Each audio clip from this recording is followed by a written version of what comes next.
Hari ini kita akan belajar terkait human normal flora in gastrointestinal tract yang mungkin sebagian besar juga sudah disampaikan oleh Dr. Budan ya waktu kuliah tahun kemarin. Tujuan belajar kita terkait human normal flora secara umum, kemudian flora-flora yang ada di dalam gastrointestinal tract dan mikroorganisme yang dia berpotensi sebagai patogen gitu ya, artinya flora-flora di dalam tubuh khususnya di GIT, tapi dia juga berpotensi untuk menyebabkan suatu penyakit infeksi. Baik, sebelum kita mulai mari kita berdoa terlebih dahulu biar kita diberikan keberkahan ilmu. Berdoa kita mulai. Bismillahirrahmanirrahim. Alhamdulillahirobbil alamin. Bismillahirrahmanirrahim. Wa bi Muhammadin wa rasulih. Rabbi zidni ilma wa zidni fahma. Ya, mungkin Anda sudah berkali-kali ya belajar tentang flora normal atau normal flora. Jadi normal flora ini kadang kalau adik-adik baca bisa disebut sebagai mikrobiota atau normal mikrobiota, atau kadang nggak pakai normal gitu ya. Kalau disebut mikrobiota dari dia itu adalah sekumpulan komunitas dari mikroorganisme. Tapi umumnya dia bakteri gitu ya, yang dia inhabit parasite. Jadi dia itu tinggal di situs-situs, di lokasi-lokasi yang berbeda-beda gitu ya. Ini juga mungkin di awal dulu pernah saya sampaikan di kuliah bahwa di kulit berbeda dengan di mukosa, berbeda dengan di gastrointestinal, bahkan gastrointestinal di mulut, di lambung, di intestinal, kemudian di kolon itu orang-orangnya berbeda. Ya, jadi memang sangat bervariasi dan tergantung pada di mana lokasinya. Tentu saja lokasi ini terkait kelembabannya, suhunya, gitu ya. Sehingga ada perbedaan masing-masing penghuni dari bagian tubuh. Kemudian mikrobiota ini memang bentuk ekosistem yang sangat kompleks dan dia berperan penting gitu ya dalam apa? Dalam maintaining health dan preventing disease. Jadi tanpa ini mungkin banyak penyakit infeksi yang terjadi pada diri kita tanpa kita sadari. Kemarin mungkin sudah disampaikan oleh Dr. Budan gitu ya terkait flora normal dan mikrobiota ini. Bahkan sebenarnya tidak hanya preventing disease ini tidak hanya penyakit infeksi saja, mencegah penyakit infeksi, tapi juga kalau adik-adik baca sekarang sudah banyak berkembang tidak hanya gut-brain axis begitu ya, tapi juga ada gut-liver axis, kemudian juga sel-sel yang lain. Jadi sudah agak lama dan sedang banyak dipelajari begitu ya terkait gut-brain axis, bahwa mental health juga dipengaruhi oleh flora normal dalam tubuh kita. Gitu. Jadi kalau adik-adik berperan emosian, nah bisa jadi flora normal dalam tubuhnya sedang mengalami dysbiosis juga, begitu. Ya. Oke, flora normal di manusia ini memang terdiri dari mikroorganisme yang bisa tinggal di kulit, mukosa, kemudian di gastrointestinal. Dan yang jadi notice bahwa flora normal ini tidak menyebabkan penyakit. Ya, jadi flora normal ini tidak menyebabkan penyakit, terutama pada orang-orang yang sehat. Tapi yang kita perlu perhatikan kelak adik-adik ketika dapat pasien-pasien dengan imunosupresif begitu ya, sistem imunnya turun, itu nggak harus, biasanya kalau ngomong tentang imunosupresif itu pasien kanker, kemudian pasien apa lagi deh? Pasien yang terminal stadium gitu, sebenarnya enggak. Pasien-pasien dengan penurunan sistem imun itu bahkan ibu hamil. 2 minggu yang lalu saya stase Opskin begitu ya, ada pasien rujukan gitu dari salah satu kota di Jawa Tengah datang dengan keluhan sesak nafas, dan diagnosisnya adalah pneumonia begitu. Kemudian saya mencoba ambil sampel ke pasien, ambil sputum, tanpa sengaja saya melihat di kateter device-nya, kateter urinnya itu tampak keruh gitu ya. Lalu kemudian saya cek hasil urinalisisnya, ternyata hasil urinalisisnya itu dari pemeriksaan makroskopisnya tampak keruh, kemudian di hasil pemeriksaan mikroskopisnya itu ditemukan yeast atau jamur. Kemudian saya ambil sampel urinnya, saya periksa di lab begitu, dan ternyata betul pada urin pasien ini terdapat Candida albicans, gitu ya. Setelah dikultur kemudian diidentifikasi ketemu Candida albicans. Padahal pasien ini tidak mengalami keluhan ISK atau infeksi saluran kemih atau UT gitu ya, urinary tract infection. Karena sering terutama wanita, ISK itu asimptomatik atau tidak menimbulkan gejala. Dan di sini kita tahu bahwa tadi ibu hamil atau kita pada umumnya, terutama wanita itu di dalam genitalia femininnya juga terdapat pola normal berupa Candida, gitu ya, Candida, terutama Candida albicans atau sering sebagai Candida spesies begitu aja. Mau gimana deh? Mau di depan, biasa tak dulu. Nah, dalam kondisi sehat seperti kita, maka itu tidak masalah, gitu ya. Artinya, ya itu tadi tidak menimbulkan penyakit, tidak menimbulkan keluhan gitu. Tapi pada ibu hamil yang menjadi pertanyaan, kok terjadi kandiduria atau di dalam urinnya terdapat Candida. Nah, ini menunjukkan bahwa pada ibu hamil itu memang secara fisiologis karena perubahan hormon ya, adik-adik ya, perubahan hormon, peningkatan estrogen, progesteron, peningkatan hormon-hormon itu ternyata merubah anatomi dan fisiologi dari genitalia femina itu tadi, gitu ya. Misalkan hormon-hormon itu menyebabkan sphincter uretra itu tidak mudah untuk berkontraksi. Ya, otomatis norma yang ada di genital femina akan mudah untuk ascending. Nah, di situ ya, sehingga kita bisa menjelaskan bahwa ibu hamil itu dengan beberapa perubahan hormon di dalam tubuhnya itu menyebabkan ibu hamil ini termasuk dalam pasien-pasien yang imunosupresif. Sistem imunnya turun, normal yang ada di dalam tubuhnya menyebabkan penyakit. Sehingga kita bisa menarik kesimpulan bahwa pada orang sehat normal nggak akan pernah menyebabkan penyakit. Tapi yang kita perhatikan nanti adalah pada pasien-pasien yang mengalami penurunan sistem imun. Normal ini menjadi yang disebut sebagai penyakit oportunis, bukan opor ayam. Oportunis, ya. Oportunistik itu adalah penyakit infeksi pada orang-orang yang mengalami imunosupresif yang disebabkan oleh flora normal di dalam tubuhnya sendiri, gitu, ya. Jadi yang umumnya normal, dia menyebabkan penyakit. Nah, tubuh kita itu bahkan bakterinya lebih banyak daripada jumlah sel tubuh kita. 10 kali lipat lebih banyak daripada sel tubuh kita. Gitu ya, luar biasa. Nah, sendiri ternyata mengandung gitu ya, memiliki bakteri sebanyak itu gitu. Dan tentu saja tadi perannya adalah untuk menjaga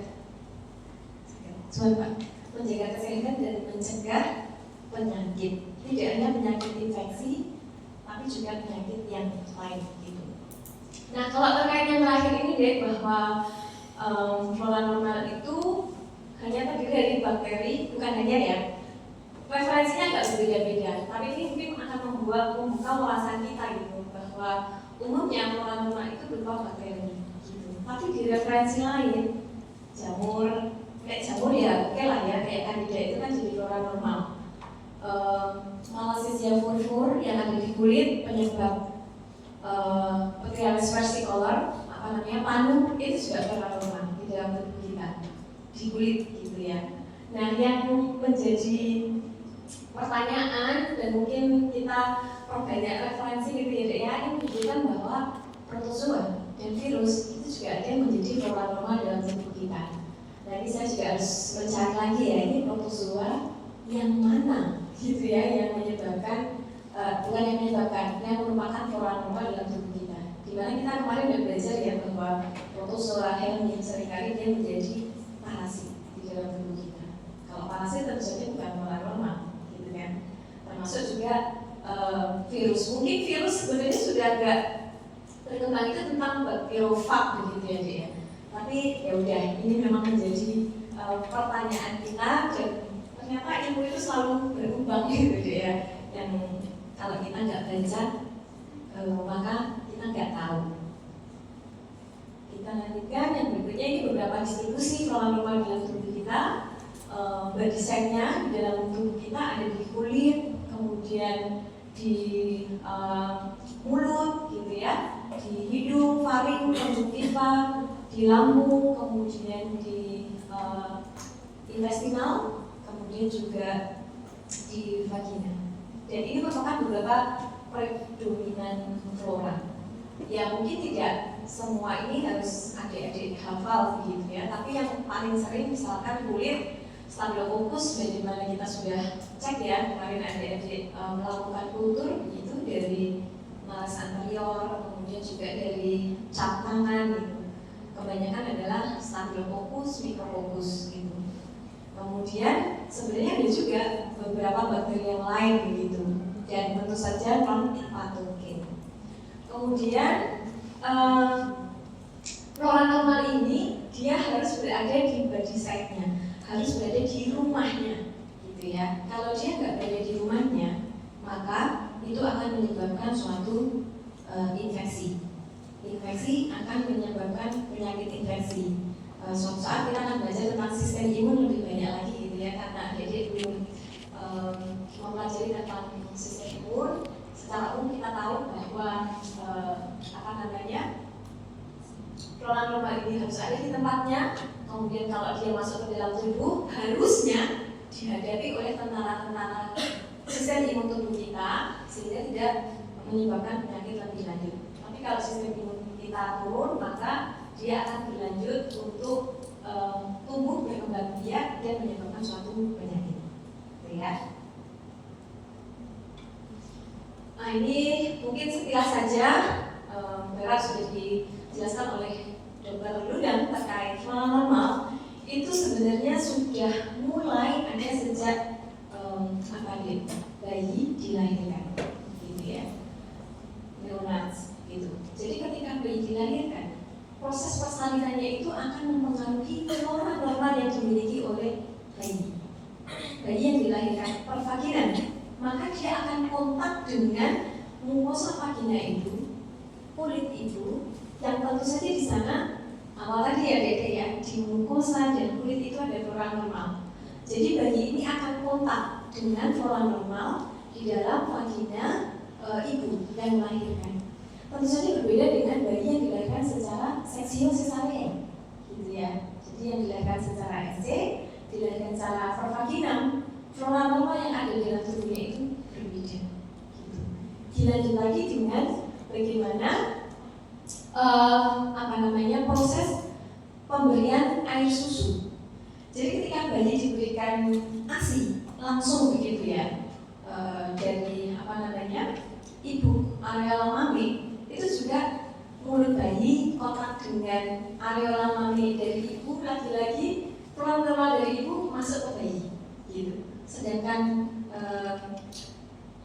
susu formula ini justru menunjukkan hal yang berbeda, jelas tidak ada kontak antara kulit ibu dengan bayi, termasuk komponen yang ada di dalam ASI dan komponen di dalam susu formula, gitu ya. Dan sekarang sebenarnya sudah banyak ya ibu-ibu kampanye tentang pemberian ASI ini, ya.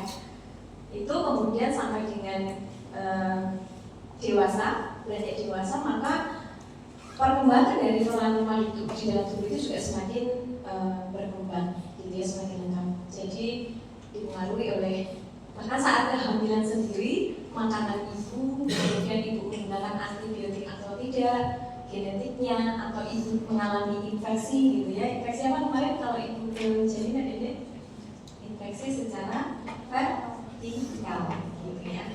Atau stresnya dari ibu akan mempengaruhi flora normal. Nah ini yang harus kita bedakan dari flora normal itu adalah pertama tentang kolonisasi, gitu ya. Kolonisasi seperti yang tadi saya ceritakan bahwa ibu hamil yang tadi mengalami kadidia kan dikatakannya itu keruh gitu ya. Kalau keruh jelas menunjukkan di sana ada pertumbuhan dari mikroorganisme dan ternyata dia adalah Candida albicans. Flora normal ini ketika dia tumbuh banyak begitu ya, tapi tidak menimbulkan suatu simptom. Simptom itu gejala, sign and symptom. Sign itu adalah tanda ketika kita periksa. Sign itu misalkan vital sign, kemudian pemeriksaan kepala head to toe gitu ya, konjungtiva, mulut, torak, abdomen itu adalah sign. Simptom itu adalah gejala ketika pasien cipta mulainya itu apa? Keluhan utamanya itu apa? Pusing, panas. Nah itu adalah simptom. Jadi bedakan antara sign and symptom, gitu ya. Simptom itu adalah apa yang dirasakan oleh pasien, gitu. Kemudian kalau sign itu adalah hasil pemeriksaan kita sebagai dokter, gitu. Sign and symptom. Nah kalau misalkan tidak ada simptom atau tadi kita sebut sebagai asimptomatik, maka tadi kandiduria walaupun kayaknya harusnya ini menyebabkan penyakit infeksi, ternyata tidak, karena pasiennya ternyata tidak menunjukkan gejala, maka dia termasuk sebagai kolonisasi. Jadi kolonisasi itu pertumbuhan flora normal yang berlebih tapi tidak menimbulkan penyakit. Ingat lagi, infeksi itu adalah proses maksudnya mikroorganisme ke dalam tubuh kita, tapi belum tentu menimbulkan sign and symptom. Karena sign and symptom yang ditimbulkan itu menunjukkan bahwa pasien mengalami penyakit infeksi. Infeksinya sendiri apa tadi? Proses masuknya mikroorganisme ke dalam tubuh, tapi belum tentu menjadi penyakit infeksi, gitu ya. Oke. Kemudian flora ini akan stabil di dalam tubuh walaupun kalian akan dipengaruhi oleh beberapa faktor ya, faktor penyakit sendiri, kemudian juga penggunaan antibiotik misalkan secara berlebihan itu akan mempengaruhi flora normal di dalam tubuh kita. Ini tadi beberapa hal ya yang mempengaruhi flora normal, khususnya ini adalah infant gut microbiota dari mulai mode of delivery, proses persalinannya, kemudian juga kontak dengan maternal, skinnya, kemudian dengan flora vagina ibunya, kemudian juga yang lain adalah lingkungan, kemudian penggunaan antibiotik, bahkan maternal lifestyle itu juga mempengaruhi, termasuk proses menyusui, ya. Jadi beberapa faktor yang mempengaruhi secara umum mungkin sekilas saja bahwa umur, kemudian penggunaan antibiotik ini akan mempengaruhi flora normal tubuh. Pada bayi tentu saja flora normalnya belum banyak ya, tapi kita dewasa sudah sangat kompleks. Suatu saat nanti di usia 65 tahun lagi-lagi proses fisiologis tubuh kita, proses aging itu akan mempengaruhi flora normal tubuh.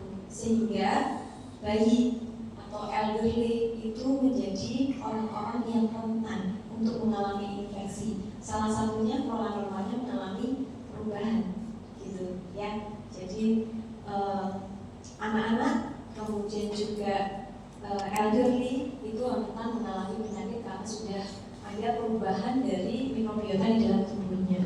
Kalau bayi karena maturitasnya kurang, kompleksitasnya kurang, tapi kalau elderly justru karena proses aging tadi, gitu ya. Kemudian penggunaan antibiotik yang ini juga pernah saya ceritakan, kalau dalam jangka waktu yang panjang, begitu ya, karena khawatir mengalami penyakit infeksi, memutuskan untuk menggunakan antibiotik, terus sebaliknya flora normal akan mati, gitu.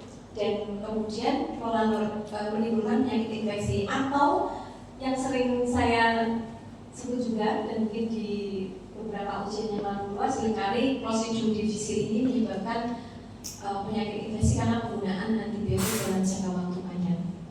Tapi kenyataannya adik-adik di pasien-pasien yang mengalami infeksi ortopedi, gitu ya, misalkan post-op operasi pemasangan plate, seringkali mengalami infeksi itu kronis. Efeknya itu sampai tahunan, gitu ya. Bisa 1 tahun, 2 tahun, dan plate-nya itu memang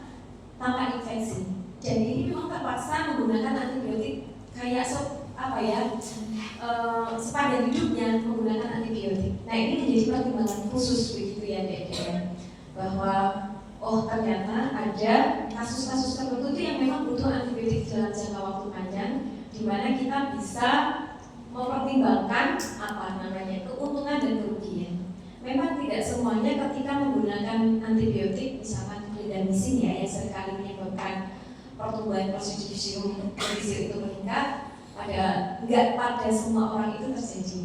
Jadi kita bisa mempertimbangkan. Artinya ketika kita kasih antibiotik dan kita evaluasi, kita observasi pasien tidak mengalami kolitis gitu ya, maka tetap lanjut nggak apa-apa. Tapi pada pasien-pasien tertentu ya, misalkan tadi post-op bedah ortopedi yang dia harus menggunakan plate dan mengalami infeksi, biasanya kronik, maka kita masih bisa mempertimbangkan itu. Oke, kita lanjutkan lagi. Ini juga tadi ya, mengulang terkait perbedaan antara persalinan vaginal kemudian juga cesaria. Beberapa pentingnya ini ya, jadi kalau dengan persalinan pervaginal ini adalah bakteri-bakteri, beberapa adalah anaerob gitu ya. Jadi lactobacillusnya banyak, bifidobacteriumnya banyak, Bacteroides-nya banyak, Rhizopelanya banyak. Itu sebagian besar adalah bakteri anaerob dalam gut microbiota. Dan dia berperan penting dalam menjaga sistem imun tubuh atau menjaga dari patogen yang masuk ke dalam tubuh. Ya. Sedangkan pada bayi yang dilahirkan secara sesar, ternyata jumlah lactobacillus, bifido, Bacteroidesnya itu sangat turun. Jadi terkait makanan, secara umum bahwa makanan yang Western sama Mediterranean itu ternyata sangat mempengaruhi flora normal tubuh kita. Kita kan bedaannya sekarang banyak ya makanan yang manis-manis gitu ya. Walaupun kayaknya sekarang sudah mulai tren salad gitu, salad sayur, salad buah. Saya kira cukup bagus gitu karena makanan yang dia mengandung banyak serat itu membantu memperbanyak dari flora normal dalam tubuh kita. Dan justru sebaliknya, makanan-makanan yang manis, terutama yang tinggi gula itu menekan dari bakteri-bakteri gut microbiota.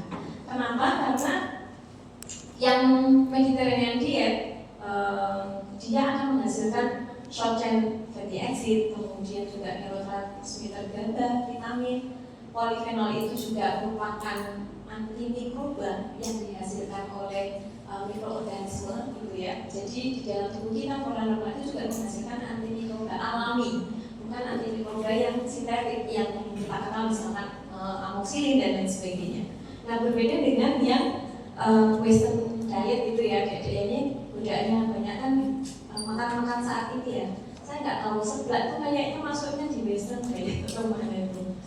Seblak itu masuk di mana ya? Tentu saja seblak bukan serat ya, bukan serat gitu. Nah ini hati-hati. Kita harapannya memperhatikan makanan kita paling tidak ada serat yang kita makan setiap hari, gitu ya. Jadi kesukaan adik-adik terkait serat. Sekarang juga makan serat apa adik misalkan? Kontrol paling juga nggak doyan ya, nggak ada rasanya gitu kan.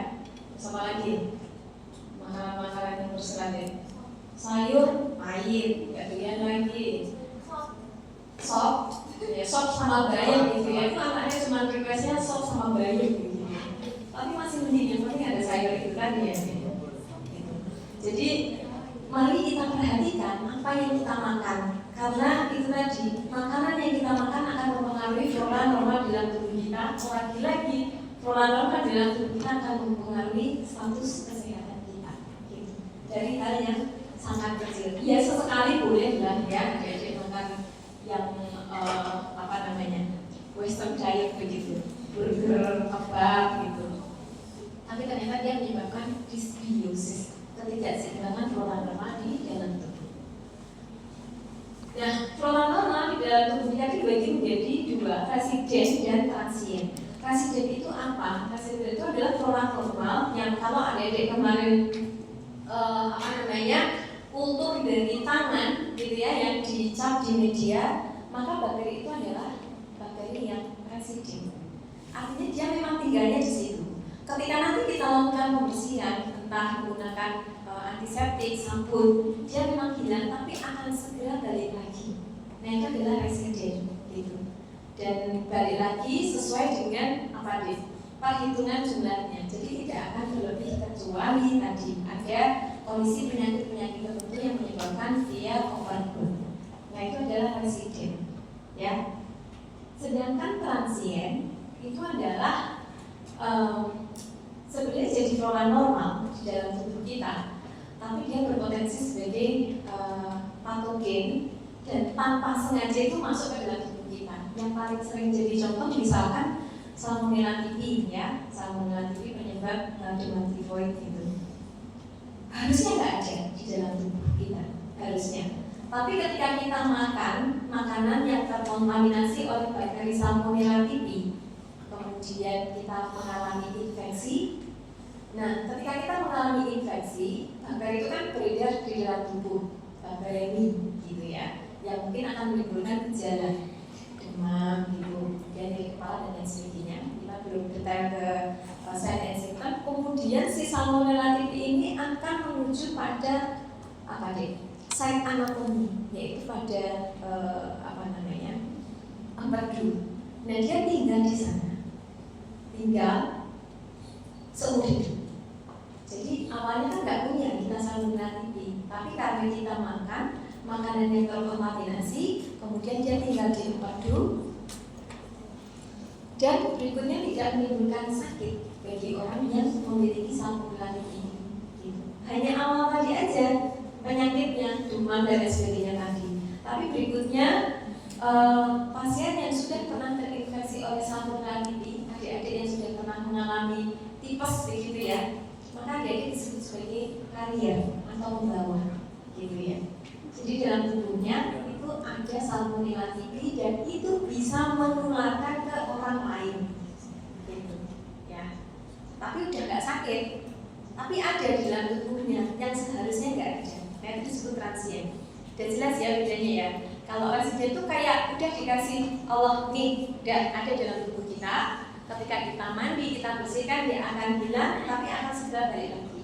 Tapi kalau transient itu karena dalam tanda kutip accidental, kita makan makanan yang terkontaminasi, kemudian masuk di dalam tubuh kita mengalami penyakit infeksi karena ada tanda dan gejala tadi. Kemudian si bakteri ini tinggal dan menetap di dalam tubuh kita, dan kita dianggap sebagai karier atau pembawa, gitu ya. Jadi selain Salmonella typhi ada juga Helicobacter pylori, ya, yang dia tinggal di lambung. Jadi harusnya nggak ada di dalam tubuh kita. Lagi-lagi karena makanan yang terkontaminasi oleh Helicobacter pylori, maka tubuh kita jadi ada Helicobacter pylori. Ya, itu adalah transient. Jadi harusnya nggak ada, tapi kita terinfeksi, kemudian kita sebagai karier atau pembawa. Nah, ini beberapa fungsi dari flora normal. Dia membantu dalam, terutama gut microbiota ya. Dia membantu proses digesti, kemudian juga membantu atau memfasilitasi absorpsi dari nutrisi. Kemudian yang kedua juga membantu proses digesti pada fungsi saluran pencernaan dengan benar. Yang berikutnya, yang ketiga adalah si flora normal gut microbiota ini juga menjadi barrier. Nanti kita lihat gambar berikutnya, barrier untuk menghadapi atau melawan patogen ataupun toksin dari mikroorganisme yang masuk dari luar, begitu ya. Kemudian yang keempat, dia juga berperan penting dalam meningkatkan sistem imun di dalam tubuh kita. Nah ini gambar epitel ya. Ini epitel intestinal itu dengan fili-filinya, adik-adik. Dimana kalau epitel intestinal itu kan punya sel kublet ya. Sel kubletnya akan menghasilkan apa?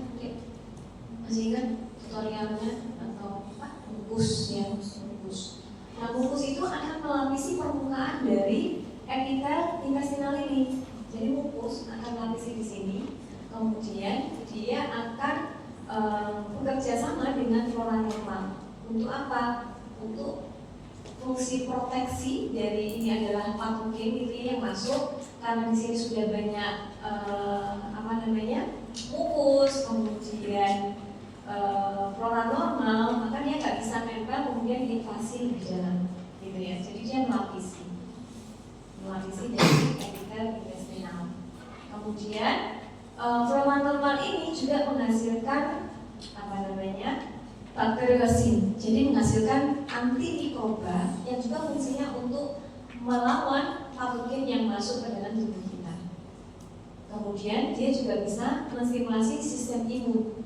Di dalam mukosa-mukosa itu kita memiliki imunoglobulin. Lagi-lagi kalau yang ini adik-adik kita saja gitu ya, karena kita belum masuk ke sistem imun. Jadi di mukosa kita entah mata, kemudian pencernaan itu punya imunoglobulin A yang dia selalu ada di sana, gitu ya, sebagai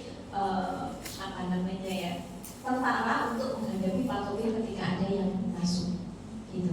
Jadi di permukaan mukosa itu selalu ada imunoglobulin A, gitu ya, yang dia berperan penting dalam mencegah terjadinya infeksi. Nah ini terjadi infeksi atau kemudian penyakit ketika terjadi perubahan dari mikrobiota di dalam intestinal, tidak ada yang melapisi gitu ya. Kalau tadi dilapisi oleh flora normal, kemudian mukus itu kan fungsinya apa dia? Kayak glue gitu ya, dia nempel ke si patogen ini, nempel pada mukus, kemudian dikeluarkan lewat feses begitu. Jadi ketika flora normalnya berkurang, maka si patogen itu bebas dong berada di permukaan epithel, yang nantinya dia juga akan invasif, penetrasi lebih lanjut dan bisa menyebabkan infeksi sistemik. Ya, fungsi flora normal dalam mencegah penyakit, khususnya ini adalah infeksi. Karena kalau kita ketahui bahwa saluran cerna itu adalah bagian tubuh kita yang kita beri beban paling berat setiap hari. Saluran pencernaan kita. Kita makan kan nggak tahu ya, yang makan kita mengandung mikroorganisme yang apa. Nah, jadi setiap hari pagi sarapan apa, kemudian ada snack apa, siang makan apa, itu kita memasukkan begitu ya. Tetap ada mikroorganisme di sana. Tapi Allah memberikan kelebihan kepada kita bahwa tidak semua yang masuk kemudian menimbulkan infeksi. Justru mikroorganisme yang masuk itu membuat sistem imun tubuh kita itu membuat respon imun untuk misalkan ada mikroorganisme A, maka tubuh kita sudah akan menghadapi dengan membentuk imunoglobulin anti A begitu. Dan selalu begitu, sehingga ketika kita terpapar, maka kita juga akan memperbanyak kekebalan di dalam tubuh kita. Gitu. Tapi jangan sampai overload begitu, karena pasti ada keterbatasan. Ini yang menjadi good and bad microbiota tadi sudah disampaikan di depan bahwa good microbiota itu ada berupa bifidobacterium, bahkan Escherichia coli. Jadi Escherichia coli itu tidak kemudian semuanya menyebabkan diare begitu ya, tapi kita membutuhkannya untuk terutama di kolon, membantu pembusukan, membantu pembuatan vitamin K gitu. Kemudian Lactobacillus species ini adalah bakteri-bakteri yang baik. Kemudian yang termasuk mikrobiota dalam tubuh kita yang buruk begitu adalah Enterococcus fecalis.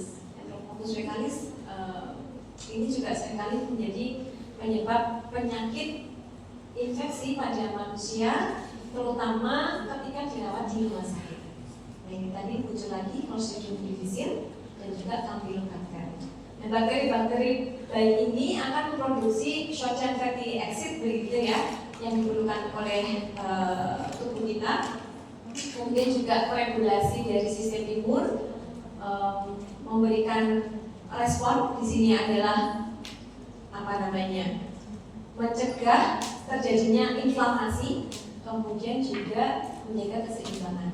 Nah, bakteri-bakteri yang apa ya, yang bad microbiota ini yang sangat berpotensi sebagai patogen ini justru dia akan meningkatkan permeabilitas dari tadi intestinal yang kalau kita lihat sebelumnya. Nah ini ya, jadi seharusnya kan ini ada tight junction ya adik-adik ya, yang kuat, ikatan yang kuat.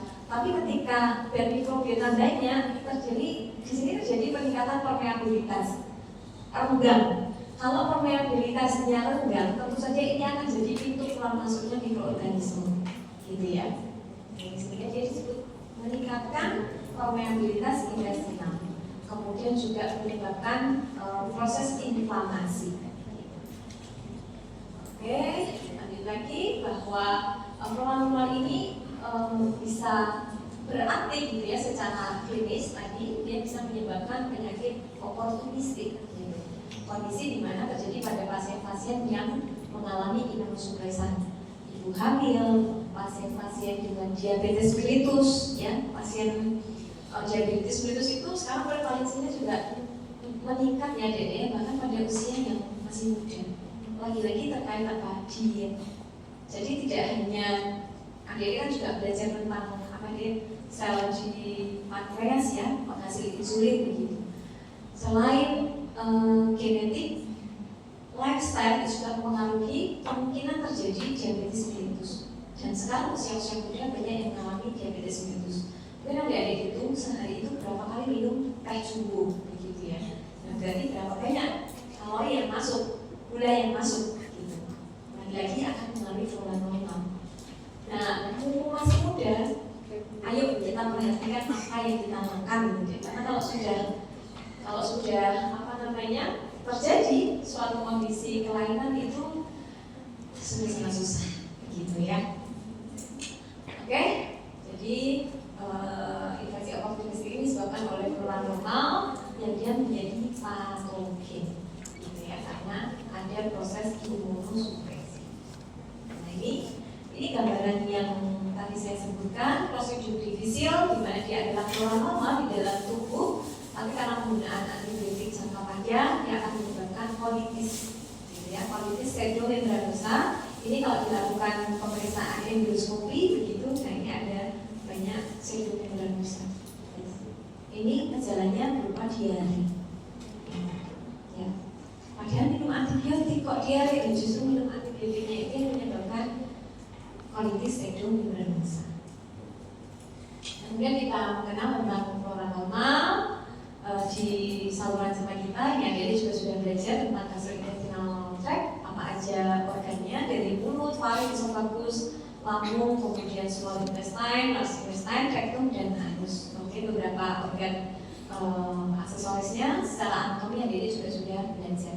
Nah semua organ ini juga berperan dalam keberadaan dari flora normal gut microbiota, begitu ya. Sini. Jadi tadi saya sampaikan bahwa saluran cerna kita itu selalu kita beri beban yang sangat besar setiap hari, karena kita mengkonsumsi makanan yang kita juga nggak tahu apakah dia mengandung mikroorganisme atau enggak. Apa ini? Susah. Jadi sebenarnya memang kayak tabung begitu ya dek ya, dari mulut sampai ke anus walaupun berkelok-kelok. Kemudian setiap hari ini heavy load of mikroorganisme, ya. Jadi ada banyak mikroorganisme, kemudian bahkan bisa jutaan begitu yang masuk ke dalam tubuh kita. Dan flora normal, kemudian sistem imun tubuh kita tentu saja akan mencoba untuk defend itu apa deh? Melawan begitulah ya, melawan dari infeksi. Kemudian intestinal tadi sudah ya dilapisi oleh mukus dan dia berperan sebagai proteksi mekanik begitu. Termasuk adanya apa di peristaltik gitu ya. Tadi misalkan mukus menangkap mikroorganisme, kemudian ada peristaltik, maka dari peristaltik kan akan didorong untuk keluar lewat feses.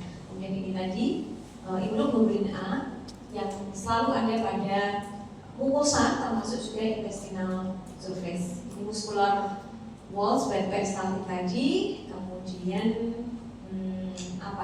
cairan-cairan di dalam tubuh kita juga menghasilkan antimikroba, terutama tadi badrosin begitu ya, lisozim, kemudian ya contohnya ya, lisozim, lactoferrin di dalam saliva.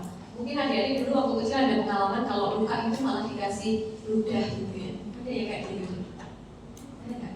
Luka gitu ya, kasih ludah, gitu.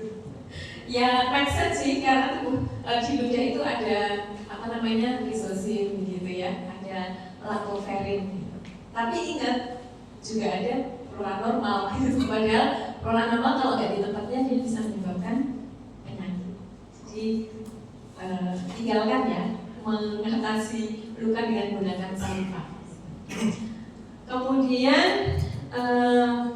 di dalam lambung ini juga ada cairan gitu ya. Cairannya apa berarti kalau di lambung yang menyebabkan pH-nya itu sangat rendah, HCl ya, HCl. Jadi sebenarnya ketika kita sudah membebani dengan banyak mikroorganisme, lagi-lagi kita diberikan oleh Allah itu kemampuan gitu ya, kelebihan untuk masuk lambung. Mikroorganisme itu harusnya banyak yang mati, gitu ya, banyak yang tereliminasi karena tidak kuat dengan pH yang sangat rendah, gitu. Sehingga nanti masuk di intestinal ya akan sedikit, kecuali sangat berlebih. Jadi kalau terlalu banyak begitu ya, biasanya disebut vibrio cholera gitu ya. Itu kalau masuk ke dalam tubuh di lambung dia akan dieliminasi. Tapi kalau jumlahnya terlalu banyak, tetap aja yang lolos masuk ke intestinal dan menyebabkan diare gitu ya. Kemudian juga bile ini juga menjadi antimikroba. Mikrobiota ini sudah ya. Iya. Oke, saya lanjutkan aja. Ini terkait awal dulu ya, kita juga ada pernah belajar Bapak Antoni ini dengan lensanya mencoba memeriksa gigi ya. Setelah gigi itu dikerok, kemudian dilihat di bawah lensa buatannya dan dia menemukan adanya mikroorganisme. Terus ini di mulut jadi di mulut itu kan ada mikroorganisme, ada mikroorganisme. Dan oral microbes ini bisa berkolonisasi di intestinal. Ingat itu kalau sangat berlebihan, karena dia bisa melewati apa tadi deh? Lambung yang dia mengandung HCl yang harusnya mati. Tapi kalau berlebih maka dia bisa berkolonisasi. Ingat, kalau kolonisasi dia tidak menyebabkan suatu penyakit atau sign and symptom gitu. Tapi kalau berlebih lagi maka dia bisa menyebabkan sign and symptom atau penyakit infeksi. Jadi kalau kita lihat nih dari mulut itu sebenarnya juga sudah ada mikroorganisme gitu. Apalagi di mulut ini dia ketemu dengan makanan gitu ya, dan makanan terutama karbohidrat itu akan menyediakan nutrisi bagi bakteri gitu. Jadi bakteri yang ada di mulut kita dengan adanya karbohidrat dia akan melakukan metabolisme, salah satunya kan menyebabkan keasamannya tinggi. Nah, itu cocok banget dengan mikroorganisme di mulut gitu.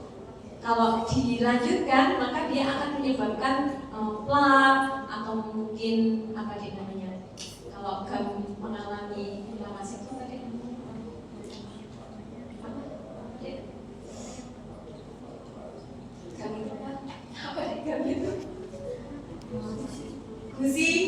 gusinya inflamasi begitu ya. Rasanya apa? Saya lupa. Gusi. Dan kadang bisa menyebabkan abses gitu ya, abses gigi. Jadi sebenarnya juga dari flora-norma yang ada di gigi karena kita makan, kemudian tidak segera mendilapornya itu dengan air putih. Nah ini yang penting adik-adik, karena ternyata ketika kita makan, terutama yang kita makan itu mengandung karbohidrat gitu ya. Karbohidrat kan gula, maka karbohidrat ini digunakan oleh si flora normal di dalam mulut kita itu untuk metabolisme tubuhnya sendiri. Dari metabolismenya dihasilkan pH begitu ya. Kemudian ini berlangsung hanya dalam dalam waktu yang sangat cepat. Artinya sebenarnya ketika kita makan, kemudian kita segera menggelontornya dengan air putih, otomatis gula-gula yang nempel di mulut, di gigi itu juga akan terbawa masuk ke dalam intestinal gitu kan, sehingga mengurangi kemungkinan terjadinya plaque di gigi. Jadi ada juga kan sebenarnya gosok gigi itu setelah makan gitu kan ya deh. Jadi tidak hanya pagi dan malam hari, tapi setelah makan itu gosok gigi. Salah satunya sebenarnya ini, dia bisa mencegah penumpukan dari karbohidrat di gigi yang tentu saja berperan dalam pembentukan plaque, kemudian karies, dermis, dan gigi berlubang. Itu ya. Kemudian ini terutama beberapa, ini kaitannya dengan tadi ya, bayi dan proses persalinan. Kita lewati saja, ini juga bisa baca. Nah ini juga tadi breastfeeding ya, dengan menggunakan ASI juga akan mempengaruhi flora normal dalam tubuh bayi, di mana bakteri yang predominan sama ya, hampir sama ya, Prevotella, Treponema, tapi bukan Treponema pallidum ya, Streptococcus, Acinetobacter, Neisseria, Veronella, dan Lactobacillus. Kemudian dari beberapa tadi jamur yang juga ada di mulut adalah Candida albicans. Karena Candida dalam kondisi yang stres atau mungkin gosok gigi, kemudian terjadi perlukaan di mukosa mulut begitu ya. Fungal yang merupakan flora normal ini bisa lagi-lagi karena ada kode entry permukaan di mukosa mulut, Candida albicans masuk, maka menyebabkan apa deh? Kalau bahasanya adik-adik itu sariawan begitu ya. Nah, salah satu ya, tidak semua sariawan itu disebabkan oleh Candida albicans, tapi dalam kondisi memang ada perbukaan atau penurunan sistem imun tubuh, maka umumnya disebabkan oleh Candida. Sariawan itu disebabkan oleh Candida. Nah ini tadi beberapa protozoa ini yang dianggap sebagai flora normal. Ini flora normal di kavitas oral, kemudian di GIT, kemudian ini beberapa contohnya, kemudian ini perannya ya, perannya dalam menghadapi infeksi. Kemudian di small intestine ini juga ada flora normal, dan di sini sebenarnya berbeda dengan yang di kolon. Mungkin berikutnya ya. Kalau di small intestine itu banyak mengandung mono dan disakarida, kemudian juga asam amino, dan dia mensupport untuk pertumbuhan. Kalau di small intestine itu banyak mengandung proteobacteria dan lactobacillus. Ini jumlahnya. Kemudian ini beberapa transiat tadi yang saya sampaikan, transiat itu yang tidak seharusnya ada di sana. Kemudian kalau kondisinya abnormal sampai 10 pangkat 5, 10 pangkat 7 per mililiter, maka dia umumnya karena terjadi malabsorpsi atau aklorhidria. Kemudian peristaltik juga kalau peristaltik kuat atau peristaltiknya bagus, kemudian hasil dari cairan empedunya juga normal, dia akan mengurangi kolonisasi dari bakteri. Jadi kalau di kolon berbeda, kalau di kolon itu karbohidratnya kompleks, kemudian biasanya memang tidak bisa kita cerna, tidak bisa dicerna oleh saluran pencernaan tubuh kita, maka bakteri yang di sana itu berbeda. Kalau yang di intestinal adalah proteobacteria dan lactobacillus, kalau di kolon itu Bacteroidetes dan Clostridiales, karena dia bisa mencerna dari karbohidrat kompleks ini, gitu ya. Kemudian dominasinya ini sama ya, Bacteroides, Bifidobacterium, Eubacterium, Clostridium, dan Streptococcus. Ini fungsinya. Ini kita menginjak ke patogenetik potensial of normal flora. Maksudnya adalah tadi flora normal yang dia berpotensi sebagai patogen, disebut sebagai patogen. Nah ini apakah beberapa flora normal itu menyebabkan patogen di saluran cerna? Ternyata iya gitu. Yang pertama terkait di mulut tadi ya, ini juga tadi sudah saya sampaikan bahwa gigi dan gusi itu menjadi tempat pertumbuhan dari normal biofilm gitu, atau disebut sebagai patogenik biofilm. Jadi itu nempel, kemudian kayak slide ya adik-adik ya biofilm. Jadi kalau adik-adik ngaca gitu, giginya kayak ada slide-slide-nya, nah itu sebenarnya adalah biofilm dari mikroorganisme. Harus segera disikat gitu ya, biar tidak berlanjut. Nah ini terdiri dari bakteri anaerob, kemudian dia juga bisa merusak dari jaringan, kemudian juga tulang pada periodontium yang ada di sekitar gigi. Dan tadi karbohidrat ini yang ada di oral cavity, dia juga akan bisa menempel pada gigi, menghasilkan asam yang dibutuhkan bakteri untuk membentuk biofilm. Di mana biofilm itu akan jadi nggak mudah kan ini, misalkan kadang dengan gosok gigi juga tidak bisa menghilangkan biofilm gitu. Jadi perlu ke dokter gigi untuk apa? Scaling gitu ya. Karena ini sudah susah gitu dihilangkan dengan gargling, dengan gosok gigi. Nah ini nantinya akan menyebabkan dental caries atau tooth decay. Kalau pada anak-anak emang sering kali terjadi ya dek ya, apalagi bayi yang minum susu formula begitu, kan biasanya bilang tidur gitu ya, bilang tidur minum susu gitu. Nah ini terjadi pada umur 6 bulan sampai 6 tahun gitu ya, bisa terjadi nursing water caries. Jadi kalau adik-adik lihat gigi susu, anak-anak itu mengalami warna kecoklatan seperti ini karena adanya dental caries atau tooth decay. Beberapa agen penyebabnya adalah Streptococcus butan, kemudian juga Streptococcus sorghidus. Jadi kalau kita lihat lagi ada di gigi, kemudian ada penempelan tadi ya dari karbohidrat. Nah kemudian dia menjadi nutrisi bagi mikroorganisme, bahkan banyak ya mikroorganismenya bisa Fusobacterium, Spirochaete, Lactobacillus, kemudian Streptococcus dan Actinomyces.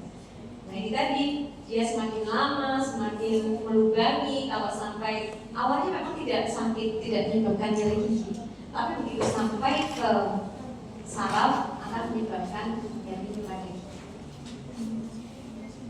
Yang berikutnya adalah tadi kan Streptococcus butan begitu ya teman-teman di gigi. Streptococcus viridans ini termasuk dalam Coccus gram positif, berarti bulat, kemudian yang lebih semua Coccus gram positif, dia juga ada di mulut. Dan hati-hati adik-adik, ternyata banyak pasien-pasien itu terutama pasien dengan dental caries begitu ya. Kemudian beberapa pasien yang kemarin disampling itu dia mengalami kalau di USG jantungnya itu ada vegetasi dari mikroorganisme. Vegetasi itu kayak gini yang di sini. Nah kuning ini ya, ini diketahui dari hasil USG. Jadi di USG kok kantungnya ada penebalan. Nah kemungkinan ini disebut sebagai vegetasi. Vegetasi apa? Mikroorganisme. Salah satunya adalah Streptococcus viridans. Dia normal di dalam mulut, tapi ketika misalkan satu gigi gitu ya, adik-adik ya, atau ada perlukaan di gigi, maka dia masuk ke peredaran darah tubuh. Nah ketika masuk ke peredaran darah tubuh, dia akan mampir ke katup jantung. Di katup jantung dia akan membentuk vegetasi di sini. Nah, ini akan menyebabkan endokarditis, gitu ya. Nah, ini juga bisa menyebabkan kematian karena jantung tidak berfungsi sebagaimana mestinya. Harusnya ini kalau epitel jantung begitu, adik-adik yang bawah ini, dia resisten terhadap patogen.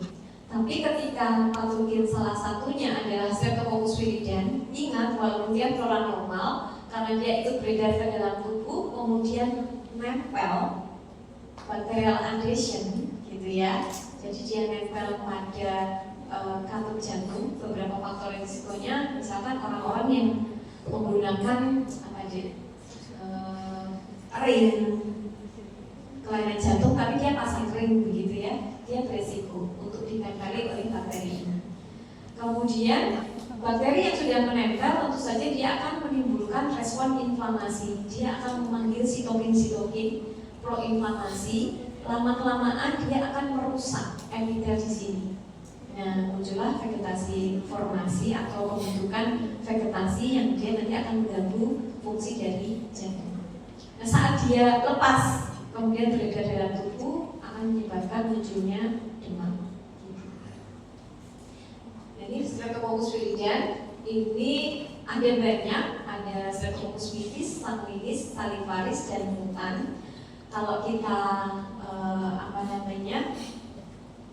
inokulasikan di agar darah merah, kemudian kita kasih ini disnya berupa antibiotik optosin ini, maka dia akan resisten. Jadi kalau ada dua ini, kita cek mana yang Streptococcus viridans. Yang resisten ini, yang resisten itu tidak ada zona hambat. Kalau kita lihat di kanan ini, dia kan ada zona hambat. Artinya kalau ada zona hambat tidak ada pertumbuhan dari bakterinya, gitu kan? Tapi kalau ini ada optosin antibiotik, tapi dia tetap tumbuh, artinya dia resisten. Berarti dia adalah Streptococcus viridans. Gitu. Streptococcus viridans tentu saja karena kalau kita lakukan pengecahan dia menunjukkan fokus gram positif, kemudian kita uji enzim katalasenya, dia tidak menunjukkan adanya katalase. Katalase ditunjukkan dengan apa nih? Gambaran katalase katalase apa? Apa deh? Katalase positif itu kayak mana? Ada gelembungnya, ya, gelembung, babel. Dan dia kalau dikasih H2O2 30% nggak akan menimbulkan gelembung, karena dia tidak memiliki enzim katalase. Kemudian alpha hemolisis ini kita sayang ya belum lihat alpha hemolisis itu kayak mana, beta hemolisis kayak mana gitu. Tapi dia termasuk alpha hemolisis di mana di bawah, dan ini harus dan agar darah ada warna hijau di belakang koloninya. Ya. Yang berikutnya adalah Helicobacter pylori. Ini flora normal apa tadi? Transien. Karena harusnya nggak ada di dalam tubuh kita. Gitu. Nah, 30-60% dari populasi itu dikolonisasi Helicobacter pylori di dalam lambungnya. Jadi nggak semua, karena dia itu transien. Pada orang-orang yang tanpa sengaja saja makan makanan yang terkontaminasi oleh Helicobacter pylori, maka di dalam tubuhnya dia mengandung Helicobacter pylori. Kemudian bisa didapat ini ya, bisa oral-oral atau fekal-oral rute, umumnya lewat makanan atau foodborne disease. Helicobacter pylori menyebabkan gastritis. Nah ini kalau lama-lama ya dari yang nyeri pada ulu hati, kemudian dari nyeri, kemudian timbul lupus gitu ya, keluar mukosa dari lambungnya, lama-lama bisa menjadi adenokarsinoma, jadi kanker. Helicobacter pylori ini adalah flora normal yang bisa menyebabkan timbulnya kanker, terutama di lambung.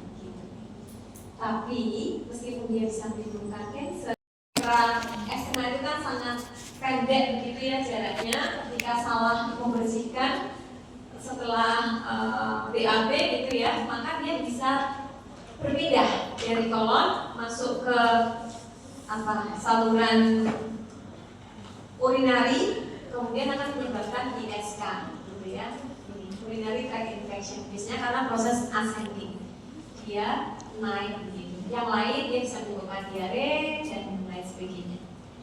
Kemudian Escherichia coli, kemarin kita sudah cek Escherichia coli di McConkey menunjukkan warna apa kemarin? Warna pink, artinya dia memfermentase laktosa gitu ya. Kalau putih atau peach dia menunjukkan non fermentase laktosa. Kalau kita lakukan pengecapan graf, maka dia adalah batang graf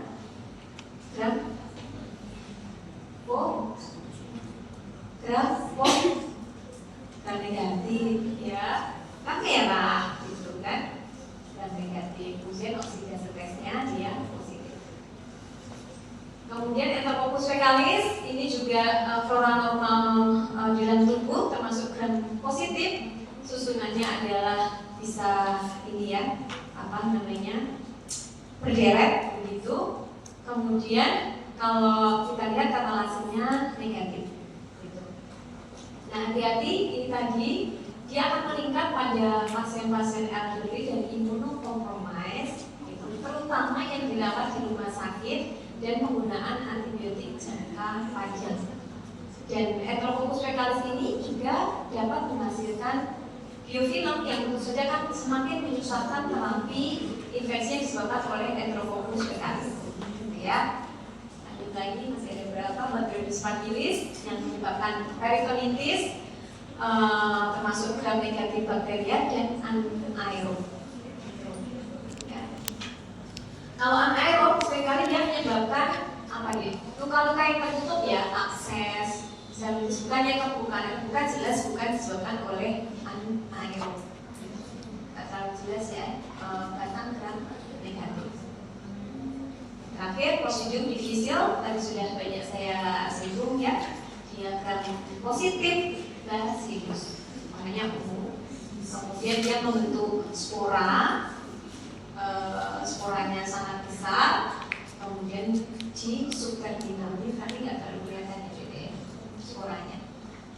Oke, nah ini kita kembali ke sini, termasuk apa yang sudah adik-adik lakukan. Dan saya cek hasil pengumpulannya ternyata masih agak sedikit kacau ya, belum bisa membedakan begitu. Jadi gram positif bakteria bisa bacillus, bisa coccus, atau bisa yang bercacah. Tapi fokus kita kemarin adalah di coccus ini. Coccus, kemudian gram positif kita lakukan uji katalase dengan H2O2 30%. Ketika dia menimbulkan bubble, maka dia adalah Staphylococcus species. Kalau dari sini kita lakukan uji koagulase, maka kalau dia positif, dia adalah Staphylococcus aureus.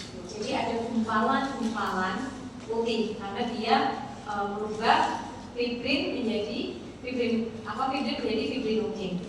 Sedangkan koagulase negatif dia adalah CONS yang bisa diuji dengan novobiosin. Ini sama kayak oktosin tadi tapi antibiotiknya adalah novobiosin. Kemudian kalau yang katalase negatif, artinya kita lakukan pengecatan fokus gram positif kok nggak menimbulkan belenggu, maka dia bisa streptococcus. Satunya lagi adalah enterococcus tadi, enterococcus fecalis. Dia termasuk streptococcus, termasuk gram positif katalase negatif. Jadi tidak streptococcus tapi juga enterococcus gitu ya di sini. Nah ini kita belum belajar alfa, beta dan gamma. Sedangkan gram negatif, kemarin kita sudah di praktikum bacillus itu ada yang lactose fermenting, ada yang non lactose fermenting. Lactose fermenting itu yang dia mampu memfermentasi karbohidrat yang ada di mekonki. Kalau dia warnanya pink di sini, yes, atau warnanya pink, maka dia bisa berupa Citrobacter serratia. Kalau yang dia pink banget, Escherichia coli, Klebsiella, dan Enterobacter. Tapi kalau dia tidak menunjukkan lactose fermenter, kita cek dengan oksidase. Jadi yang ini nggak usah dicek oksidase. Kemudian yang mana deh? Yang ini juga nggak usah dicek oksidase. Ini nggak perlu ya. Nah, kalau oksidasenya positif, dia adalah Pseudomonas. Oke, saya cek punyanya adik-adik biar nggak salah pemahaman, karena saya khawatir juga nggak bisa mengerjakan ujian ya terkait